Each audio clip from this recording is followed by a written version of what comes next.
Hello শিক্ষার্থী বন্ধুরা, কেমন আছো তোমরা? অনেকদিন পর তোমাদের মাঝে চলে এসেছি নতুন একটি ভিডিও নিয়ে। দ্বিতীয় শ্রেণীর গণিত পৃষ্ঠা, গণিত 94 পৃষ্ঠার 3টি অঙ্ক রয়েছে গুণের। তো এই 3টি অঙ্ক আমার কাছে একটু ক্রিটিক্যাল মনে হয়েছে, যেহেতু তোমাদের পরীক্ষা সামনে চলে এসেছে। তো সেই হিসেবেই আমি 3টা অঙ্ক নিয়ে তোমাদের মাঝে চলে আসলাম। আজকে সুন্দর করে আমি বুঝিয়ে দিব কীভাবে অঙ্ক 3টি করবে। তো কথা না বাড়িয়ে শুরু করা যাক। তো 1 নম্বর অঙ্ক, এখানে আমি খাতায় প্রশ্নগুলো লিখে নিয়েছি। দেখো, এখানে লেখা আছে একজন মানুষের দুই হাতে মোট 10টি আঙ্গুল আছে। এরকম 7 জন মানুষের হাতে কয়টি আঙ্গুল রয়েছে? তো এখানে প্রশ্নটি আশা করি বুঝতে পারছো। এখানে বলা হয়েছে যে একজন মানুষ কয়জন? একজন। তো মনে করো তুমি একজন মানুষ, সেই তোমার হাত কয়টি আছে? 2 হাত। তোমার 2 হাতে মোট 10টি আঙ্গুল আছে। তাহলে তোমার হাতে যদি 10টি আঙ্গুল থাকে 2 হাত মিলে, তাহলে এরকম 7 জন মানুষের কয়টি আঙ্গুল থাকবে? তো অবশ্যই এটি আমি গুণ করে বের করব। তো কথা না বলে আমি সরাসরি সমাধানে চলে যাচ্ছি। তো 1 নম্বর আমি খাতা এখানে বসিয়ে নিচ্ছি। তো আমাদের অঙ্কটা আমি একটু দেখি। আমাদের অঙ্ক ছিল একজন মানুষের 2 হাতে মোট 10টি আঙ্গুল রয়েছে। তো আমি এখানে কিভাবে সাজাতে পারি? তো আমি এখানে লিখতে পারি যে একজন মানুষের মোট আঙ্গুল আছে 10টি। আমি এখানে লিখতে পারি একজন মানুষের মোট আঙ্গুল আছে 10টি। আমার কাছে প্রশ্ন করছিল যে 7 জন মানুষের কয়টি আঙ্গুল আছে। তো একজন মানুষের যদি 10টি আঙ্গুল থাকে, তো 7 জন মানুষের মোট আঙ্গুল আছে। তো এখানে যে সংখ্যাটি ডান সাইডে আগে লিখবে সেটি আগে বসাইতে হবে। 10 গুণ কতজন মানুষ? 7 জন টি। তো 7 10 70টি। তাহলে উত্তর কত হলো বন্ধুরা?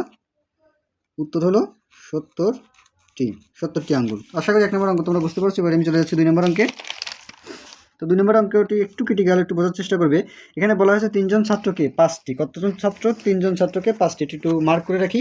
এবং পরবর্তী বলা হয়েছে ও 4 জন ছাত্রীকে 7টি করে বই কিনে দিলে। 4 জন ছাত্রীকে 7টি বই কিনে দিতে হবে। তো প্রথমে 3 জন ছাত্রকে 5টি দিলাম, গেল। 4 জন ছাত্রীকে 7টিও দিলাম, গেল। যাওয়ার পরে বলতে যে কতটি বইয়ের প্রয়োজন হবে, তাহলে মোট কতটি বইয়ের প্রয়োজন হবে। তাহলে আমি 3 জন ছাত্রীকে 5টি বই দিব। তো 2 নম্বর অঙ্কটা আমি একটু বসাই। অঙ্কের প্রশ্নটা একবার যাচ্ছি আমি। তো এখানে বলা হয়েছে যে 3 জন ছাত্রকে 5টি বই, 3 জন ছাত্র। তাহলে আমরা ছাত্র যদি আমি একটু দাগ দিয়ে বুঝাই, 1 জন 2 জন 3 জন, এক একজন ছাত্রকে কয়টি করে বই দেবো? 5টি, তাই না? তাহলে কয়বার 5 হলো? 3 বার। তাহলে নিশ্চয়ই এটি কী করবো? গুণ করবো। 5 আর 5 10 আর 5 15, 3 5 15, এটি কী করে বের করবো? গুণ করে। তো আমি এখানে কি লিখতে পারি? তো আমরা লিখতে পারি কি, একজন ছাত্রকে বই দেবো আমরা কয়টি? 5টি। তাহলে অর্থাৎ 3 জন ছাত্রকে কয়টি বই দেবো সেটি বের করতে পারবো।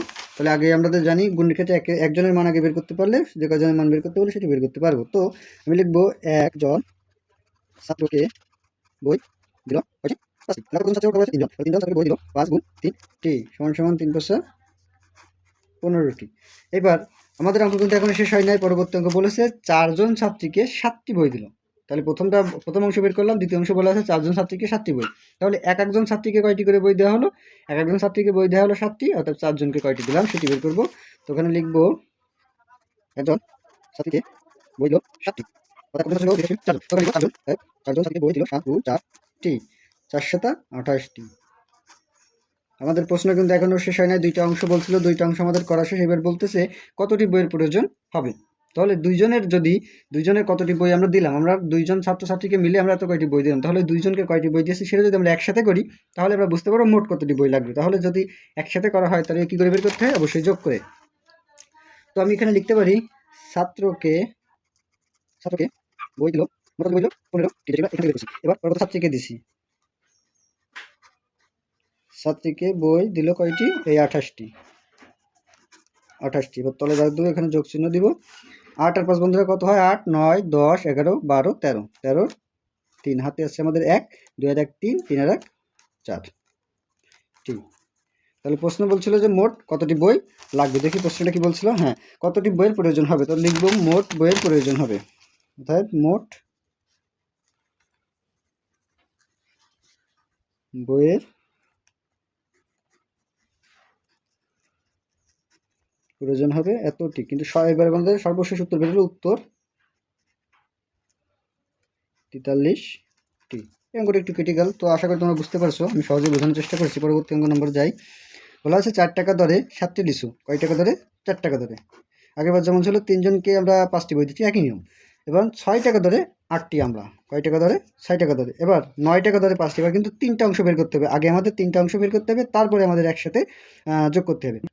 প্রশ্নটি আমি আরেকবার একটু পড়তেছি। 4 টাকা দরে 7টি লিচু এবং 6 টাকা দরে 8টি আমরা এবং 9 টাকা দরে 5টি কলা। তিনটা অংশ বের করতে হবে, কিন্তু মোট কত টাকা লাগবে। যেহেতু আমাদের তিনটা অংশ বের করতে হবে, তিনটা অংশ জানতে চাইছে 4 টাকা ধরে 7 লিচু। আগে লিচুর মানটা আমরা বের করব। তো আমরা সরাসরি অঙ্ক নম্বর চলে যাচ্ছি 3 নম্বরে। তো 3 নম্বরে বলছিল যে 4 টাকা ধরে 7 লিচু, 4 টাকা ধরে 7 লিচু। তাহলে একটা লিচুর দাম কত টাকা সেটা বের করতে হবে। তাহলে 7টি হলো লিচু, টাকা হলো 4 টাকা, তাহলে একটি লিচুর দাম 4 টাকা। তাই এখানে লিখবো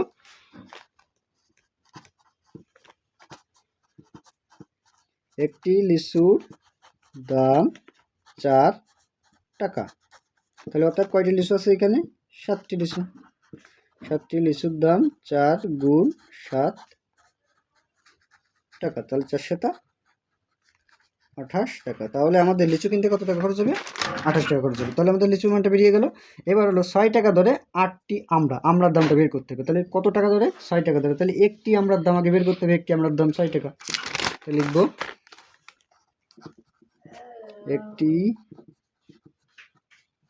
আমড়ার দাম কত টাকা? একটি আমড়ার দাম 6 টাকা।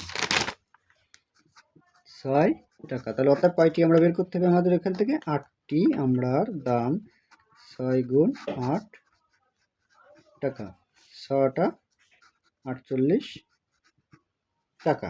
আমড়ার মান বেরোলো। এবার আমাদের লিচুর দামও বেরোলো। এবার বেরোতে হবে আমাদের কলা। এখানে বলা আছে 9 টাকা ধরে 5টি কলা। তাহলে একটি কলার দাম কত আসতেছে? 9 টাকা। তাহলে কলার দামটা বেরিয়ে ফেলবো আমরা। একটি কলার দাম